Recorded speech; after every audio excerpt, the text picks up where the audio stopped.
Good afternoon from up at Camp Shai. Hope you're all doing great. Today we're learning Maseches Gittin Daf Ches, and we will, in general, be learning in the morning. So we'll be recording and uploading for everyone.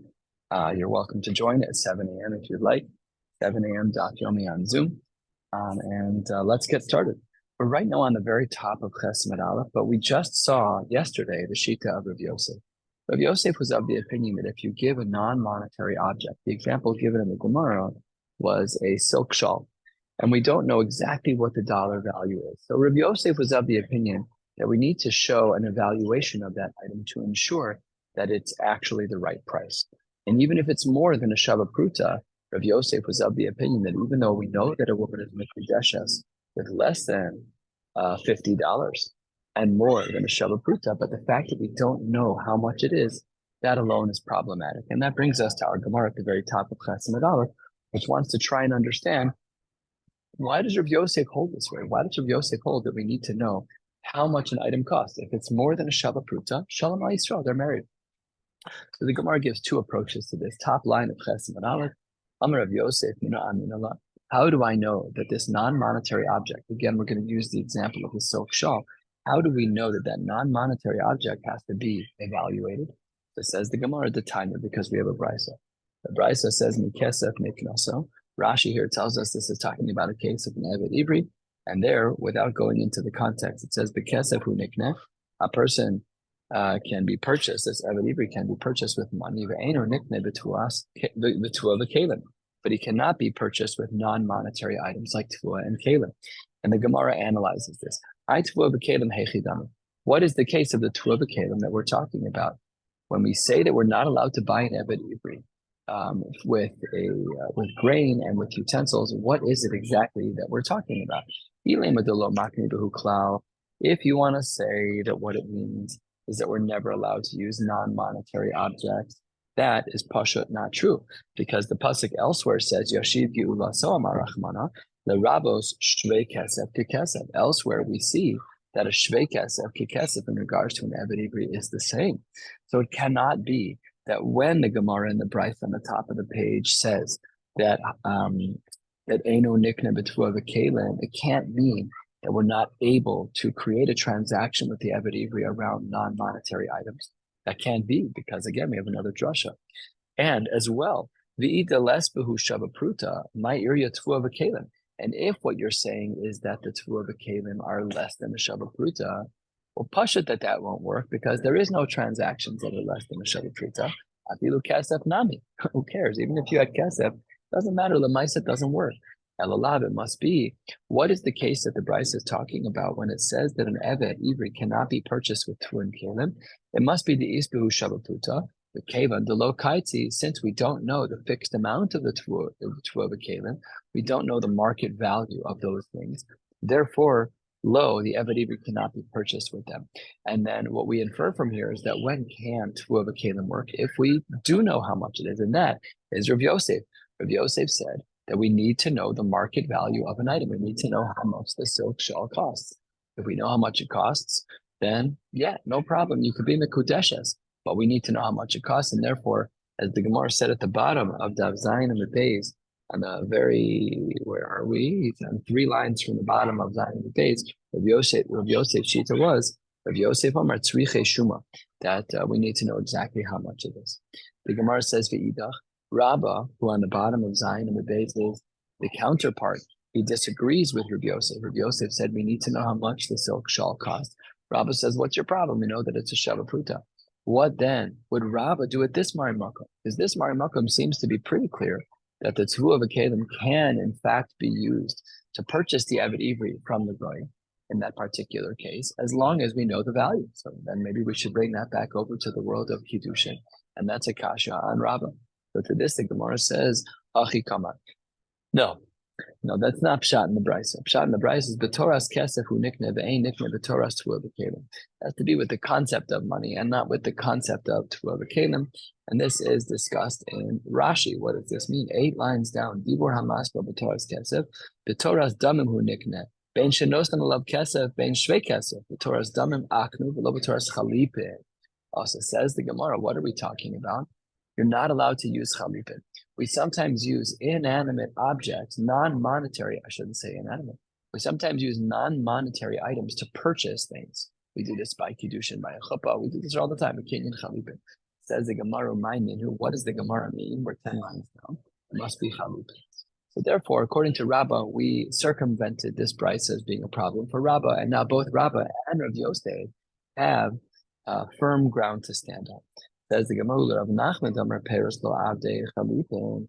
According to Rav Nachman, who holds that you can never use these things for chalipin, then Rabbah's answer just fell away. Rabbah said maybe pshat in the Bryce at the top of the page is that the reason by the Eved Ivri that we're not allowed to use for the Keren is because we can't do chalipin.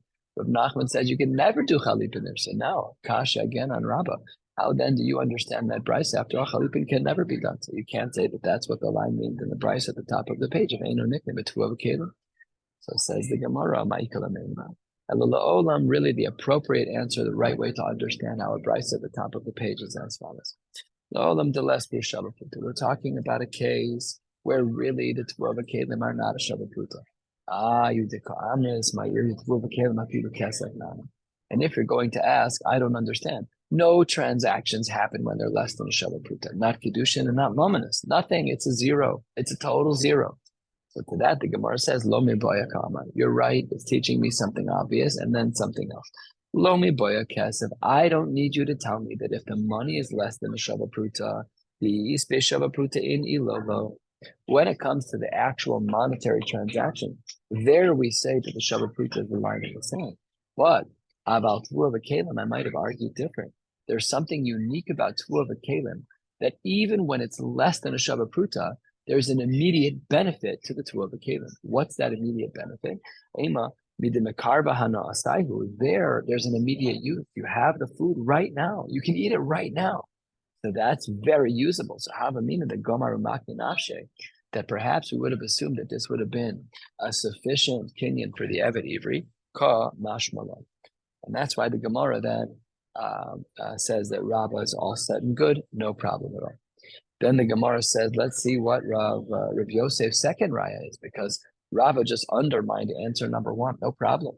A third of the way down on Chesem Aleph, the Gemara says, Amar Rav Yosef, Mina Amin Allah. How do I know that the silk garment needs to be assessed? So to this, the Gemara says, to Tanya, we have a brisa.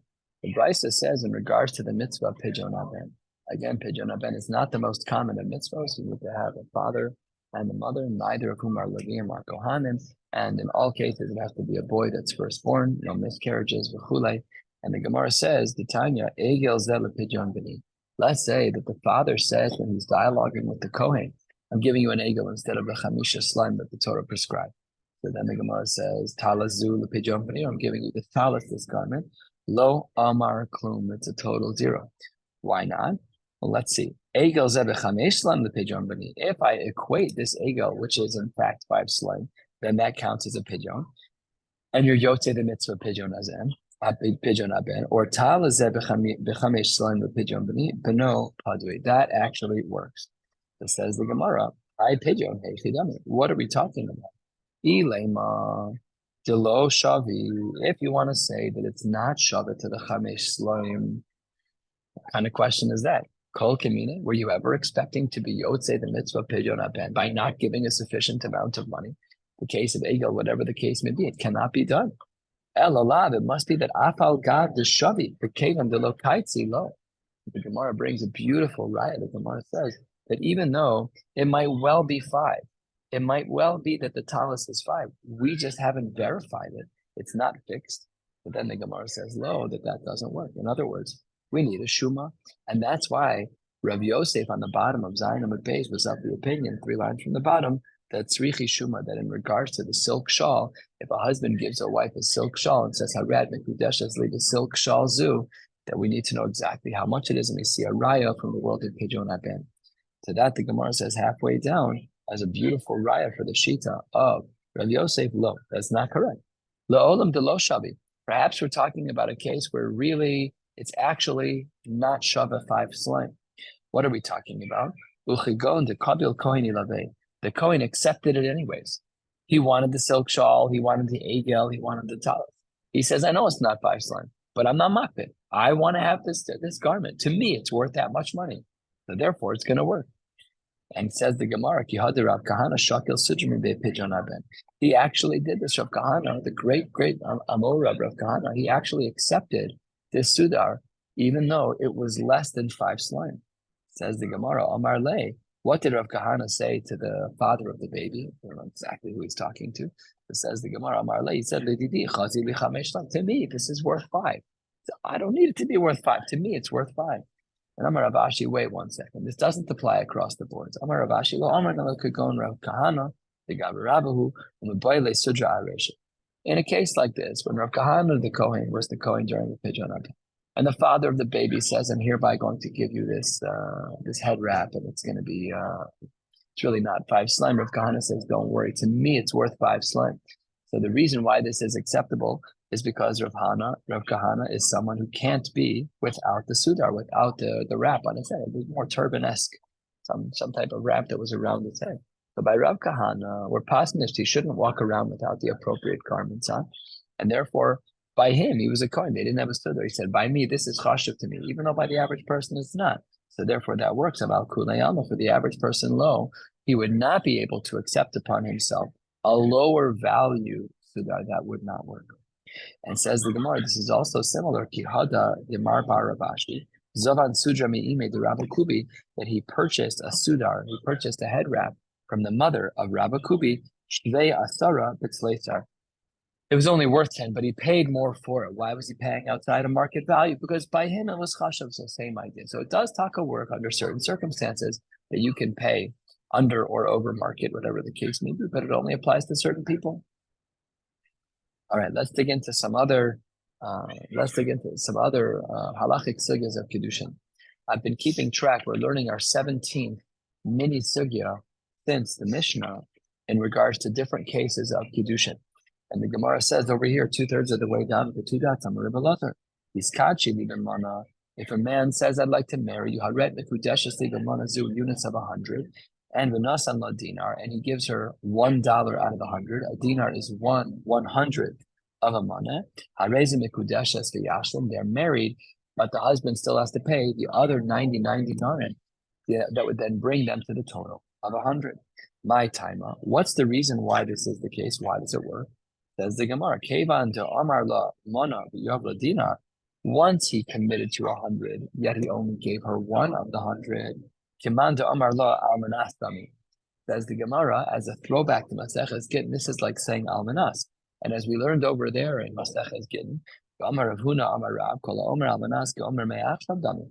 It's as if he's saying me'achshav right now, so then in fact they're married. But he would then be obligated to pay the balance, the 99 remaining dinarim, to bring them up to 100, to bring them up to a money. And the Gemara says, wait one second. Hang on one second. Meisvei, we have a brisa. 2 lines before the wider line. That's an it says Meisvei, the brisa says, let's say this is the Resha. We're going to label it now because we're going to have to know the difference between the Resha and the Sikha. The Resha of the brisa says that when a person says a person says, and he's paying a little bit every day. And then in the middle of the payment, let's say they're 42 days in, he gives her a dinar a day. She has 42 dinar and 58 left. And then somebody wants to change their mind. They want to back out. So what does the brisa say? The brisa says, even if he's paid 99, but not the 100th, even if they're right there, the din is a reshus biyado, he can back out. Now the ratio of this brisa indicates very clearly that they are not married with the first dinar. We said initially in the name of Rebbe Lazar that if he says 100 and only pays 1 dinar, they're married and have to be mashlam. This brisa says that even if he paid 99 of the 100 and then he changes his mind, he can back out and they're not married. No divorce. They're not married yet. That's a big problem. That's a steer to Rebbe Lazar. It says the Gemara, how do we answer for Rebbe Lazar? First of the middle with lines, 12, 15 lines from the bottom, that really Da'amar b'monazu. He was talking about b'monazu. There, in the ratio, we're under the assumption that there's b'monazu. The whole mana needs to be paid before you are going to be fully married. Therefore, you can back out on the 99th dinar, no problem, because you haven't fulfilled your commitments yet. Mashain came in regards to Rabbi Lazar, it didn't say b'manazu. It was talking about b'manastam. And therefore, the second you give your first dinar, it's ke'ilu, it's al-magas, which is me'achshav, and therefore they are fully married. Says the Gemara, wait 1 second. I understand the Resha, but Hamid the Seifa b'manazu, if the problem is that if the Seifa was talking about b'manazu, then the Resha can't be Resha b'manastam. How do we know that the Seifa is talking about b'manazu, a case where it's very specific that you have to pay the whole thing at one time? Says the Gemara, the Katani Seifa, because what is the Seifa of that brisa read? The Seifa of this brisa reads as follows. If a man says to a woman, marry me with this manazu specific language, and it turns out he gave her a bag of what he thought was 100 coins. Turns out that it's only 99. Oh, dinar shel nechoshes, or one of them is made out of the wrong material. It's made out of copper. So there the Gemara says, Eina mekudeshes. And the Sefer, the Brisa continues, dinar ra. If it was a bad dinar, we'll learn about this in the Gemara. We don't know what a dinar ra is. Then they are. It has to be replaced. It says the Gemara, the Sefer is very specific in its language.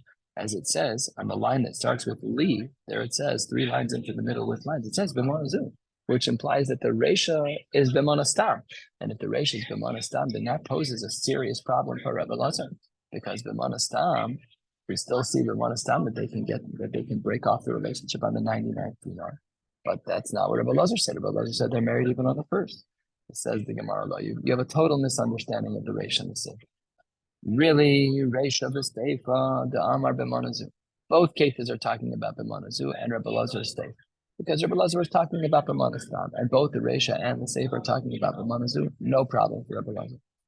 It says the Gemara, uprushe kamefarish. One explains the other. How so? Urata echad mehem lachtor afilu b'dinar ha'acharon harishus biyado. That if a person wanted to go back even on the 99th of the 100 dinar, no problem. They're allowed to retract because after all, it was b'manazu. The whole 100 have to be paid in order for the divorce to take, in order for the Kiddushin to take effect. So then says the Gemara, Ketzad, what's the case? He go into Amar la b'manazu. He said to her b'manazu. This is very logical to assume that this is the right explanation of the brisa, because if you want to assume like the Havamina, like the question of the Gemara against Rabbi Lazar, that the Reisha is talking about b'manastam, so hashta b'manastam lo havi kiddushin b'manazu mibayit. Had it been that with the Reisha it wasn't kiddushin, all the more so with the Seifa it's not going to be kiddushin. Pasha that that's the case. So the Brisa doesn't make any sense if you say that one's talking about b'manastam.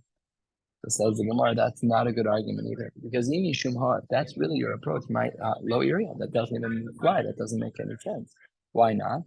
Because maybe Tana Seifa legluye Reisha, maybe the Seifa was only there to reveal a proper understanding of the Resha.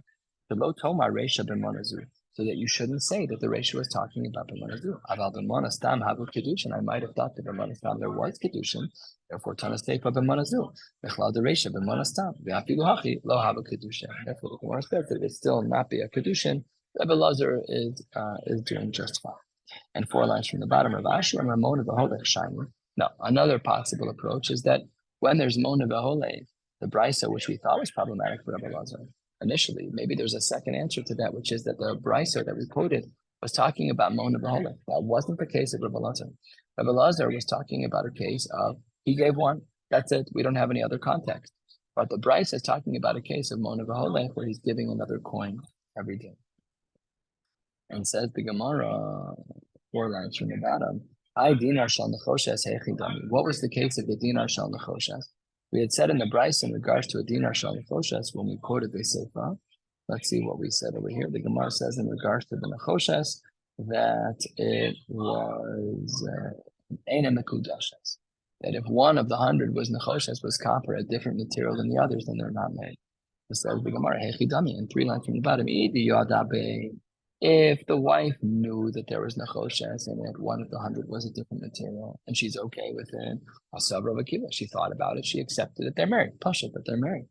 But lo tzricha must be the yavani hale balayla, that perhaps she got it at night. And then in the morning she wakes up and she realizes, no, one of the 100 is nechoshes. That's not correct. That's not a proper Kiddushin. That's why it says any Kiddushin.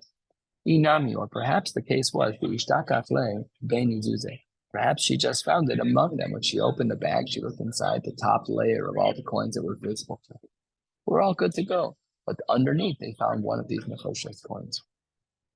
Says the Gemara, what was the example of high dinar ra? If there was a dinar ra, if there was a bad dinar, so what would the din be in such a case? Says the Gemara, if you're talking about a coin that isn't even in circulation anymore, the coin is completely invalid. It's like an asti mode in Israel.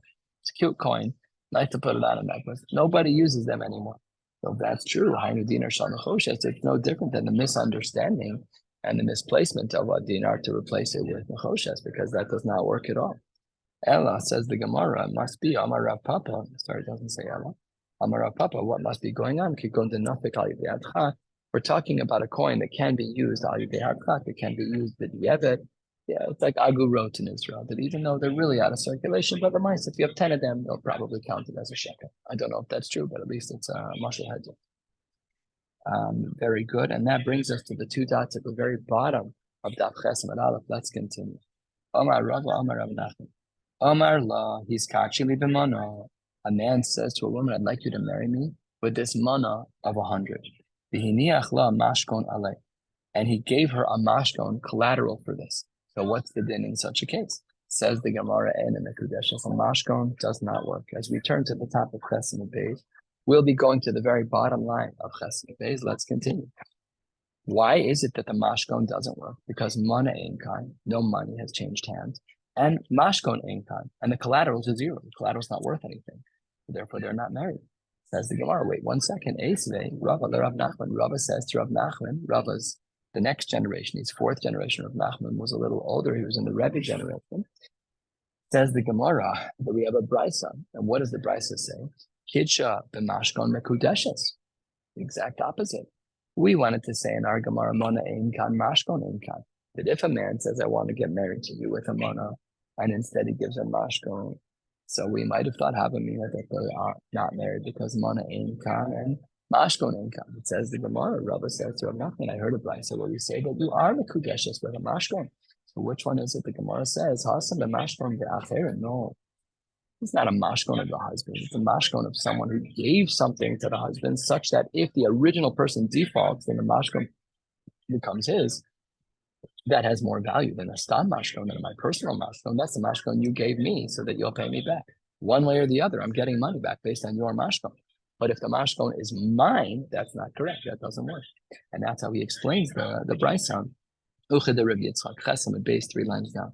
How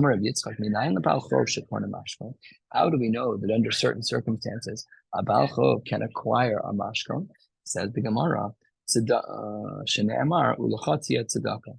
If there is no kinyan and tzedakah minayin, how can it be that it's going to be considered tzedakah?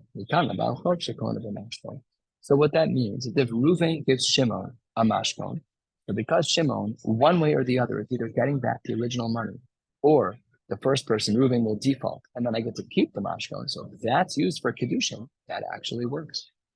And says the Gemara, B'nei Rav Huna bar Avin Zavun Hahi Amsa B'Priti. They had agreed to buy an Amsa, a maidservant, with a certain coinage. But they actually, when they agreed to it, they thought they had enough money in the pushka. They didn't have enough money. They agreed to pay in quarters, and all they had were dime.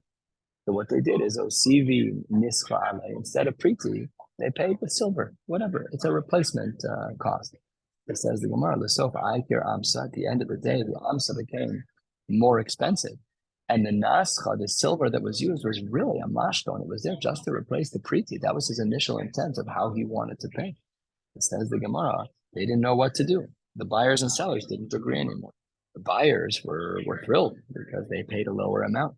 The sellers were very unhappy because they're not getting their money's worth. It says the Gemara, also the Kamei Ravami the Shaila.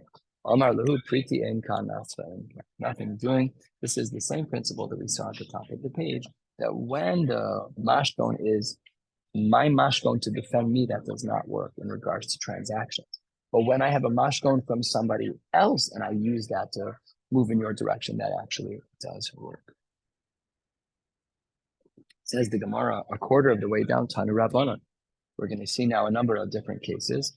Our 19th sugya in regards to Kiddushin says the Gemara, Tanu Rabban, Nishkachi, Gemara, Haret, Mekudesh, Esli, Gemara, Zukadas, Moshe Yisrael, Netalto, Vizarakto, Liyam, Ola, or wow, not a great reaction. And she takes it and she throws it into the water or into the fire, Ola Chol Davar Ha'aved, or anything that causes for a loss. Says the Gemara in the Mekudeshes, I think that's pretty obvious. She clearly doesn't want to be married to you. Says the Gemara, what if it wasn't into the Yam? What if it was right in front of him? Says the Gemara, Shagitim hu kameh have a Kiddushin. If in fact he threw it down right in front of him, would that be a Kiddushin? You could imagine the scene under one of our chuppahs. You go to Ateres Hayam. Arad mekudesh asli b'tabasu kedas Moshe Yisrael. She takes the ring and she throws it on the ground in front of him. The implication of our Gemara is that because we said it's Eina Mekudeshes when she throws it into the Yam, perhaps it's Mekudeshes when she throws it down in front of the Chassan. It says the Gemara, what she's saying to him is, Shakya lo ba'ina. I don't want this. He says the Gemara, what must we be saying over here that that's not possible? It must be lo mi boyakama. Our inference is incorrect, and really all cases would be mekudeshes. If she throws it into the yam or the or chol davar ha'aved, or even if she throws it down under the thing. Why? Because lo mi boyakama, a third of the way down, 8 lines before the wide lines. Lo mi boyak shaditinu kamei de lo havu kiddushin. It's pashut that if she threw it down in front of him, it would not be a kiddushin. Aval zirakto liyam or the or. I might have said that if she threw it into the water or if she threw it into fire to ruin it, I might have thought that since had it been that there was no Kiddushin, he would have had to repay him for ruining the Kiddushin, whatever he used for Kiddushin, Kiddushin Kodesh Nafsha, must be that they're actually married. It says the Gemara, that's not the case. And in fact, they're married. And why then would we assume that she did such a thing? It says the Gemara, the reason she did this is Sabra, she thought as follows. A little bit of a litmus test to see what the midos are. Adam is measured b'kiso, b'kaso, b'koso. So here she was measuring him based on his kas. And the Gemara says, third of the way down, ivdeke l'hai gavra ibesachnahu olom. I'm just testing. So I might have thought that they're married. Kamash on that ain't in the Kudeshes. Under all circumstances, they're not married. Next case. Tanu Rabban on 2 lines before the white one. Iskachili b'mon. Let's say that a man says to a woman, marry me with a money. And she says, give this to my father or to your father. Says the Gemara, no dice. They're not shlichim for me. Unless, of course, I appoint him that way. Al-Manashi, if it specifically is that way, that it's for me, no problem at all. Then great, I understand. Tana, the Brisa then says, Abba, in the Resha, when it says you can't even use my own father, that teaches me the Chiddush, that even though he's my father and he's invested in me, the Kiddushin doesn't work. And Tana Avich Lehodiecha Kocha de Sepa. And in the end, when it says Avicha, his father, that teaches us the Chiddush of the end, that even though it's his father, that she can use her father-in-law as a shliach, which is a shtikul Chiddush. Iskachili b'mana. Let's say they get engaged with a mana, and she says, Tanam Laploni, give it to a random person, not to Abba or to Avicha, and in the Kudeshes. What about Amanashe Kablinli? What if she says it's on condition that Ploni Almoni were to receive the Kiddushin for me, then in fact they are married? It says the Gemara, the obvious question, why do we need both of these? You taught me the case of Abba ve'Avicha, where they're not allowed to receive it without me making it a conditional aspect that they're basically my shlichim. It says the Gemara, the Tzricha. We need both cases, the case of Abba ve'Avicha and the case of Ploni. Why do we need both cases? Zog the Gemara is follows 2/3 of the way down. Yeshwin and Abba ve'Avi. If we only have the case of my father, she says my father or your father, and we said Ein Mekudeshes unless it's conditional. Awesome. The reason why, when it's almanas for a father, the reason why we trust them is because the samcha daita ilayu. It's pashut. That's because it's mishpacha. We trust the father and the father-in-law. We trust them wholeheartedly. That's why they're married. Davran, Avdem Lishli Husain. About Ploni, who's Ploni? This guy's random. This guy, I mean, unless it's super crystal clear, so therefore possibility that it doesn't a little bit of a shver svar in the Gemara, because why can't he function as a shver? And V'yeshmin and Ploni, if I only would have had the case of Ploni, the case where the second case that was presented in the middle of the page, who only here do we say the Amra Tram the Ploni lo have kiddushay. Perhaps it would be different because we don't trust Ploni. Because this woman is close to her father and presumably her father-in-law. We needed to have both cases. Next case. Tanu Rabbanan, getting to the end of the Daf, 8 lines from the bottom of the page on Chesed. The Gemara says, Tanu Rabbanan, a man proposes with a mana, and she says, she says, put it down on a rock. Not unreasonable. So maybe our woman was very scared that her husband is going to touch her. That's not our minhag. Our minhag is that we hold the ring carefully, and the woman places her finger into the center of the ring and try not to touch. Okay? If there is a touch, it happens, but we're not concerned about that. But we don't tell a woman that they need to put it down on something. It says the Gemara, they're not mikudeshes. However, if it was her sela, she owned the rock, her property, her rock, her table, whatever, mikudeshes. Rabbi Bibi had a kasha, and his boy, Rabbi Bibi, hold on one second, I don't understand. Sela shel shnehem mahu. What if it's something that they both own even? Let's say that they're under the table at a teres hayala. There's a table there, and the table is owned 50-50 by the chasna and by the kala. He says to her, Ared mikudeshes b'tabasu kudas Moshe Israel, but she's sick and she doesn't want him to touch her, get near her. And she says, just put it down on the table. So the din is, teku. We really don't know. If they both on the table, we don't. If it's her table, for sure, yes. If it's his table, for sure, no. Next case. He's kachili bekikar. I want you to marry me with this loaf of bread. That's what I'm using for Kiddushin. He responds, nehu lekelev. Give it to the dog that's chasing after me. Ain't in a kudeshes. V'im haya kelev shalam kudeshes. But had it been her dog, then the taka would be there. Says the Gemara, boy Rav Mori, kelev ratzach aleha ma'u. What would be the din if the kelev was running after her? Now this is different because then when she says give it to the dog, it may well be to save her life. Perhaps by throwing this Kiddushin bread, this Kiddushin kikar to the dog to save her life, perhaps that's enough of a hana for them to be considered married. Therefore, Gamro Makanya le nafsha. Now they're married. Or Dilma, perhaps Matsui Amrale, she can say to this man, your job is to protect me. You're obligated to save me in such a case. Take, but we don't know the answer to that question. And last but not least for today, is Kachili Bekikar, and she says to Nehulani, and then they have to give it to a poor person. They're not married. And says the Gemara, even an ani who's a regular by this woman, he comes every day, she gives him food, and today she just redirects the Kiddushin. They're still not married. Why not? Says the Gemara, my time, because Amrale, she can say to the husband who's proposing, just like I'm obligated to feed him, so are you.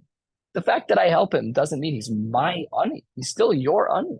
And that's our job, is to make sure that we don't overlook the ani. So therefore, in such a case, where she allocates the portion of bread that was used for Kiddushin to an ani, that's just not a raya that they're mekudeshes, and in fact they're not. We'll stop right here, and Yirtzeh Hashem will pick up tomorrow, Tuesday morning, at the very bottom line of Daf Chesed and base to learn Daf Tes at 7 a.m. Wishing you all a beautiful day.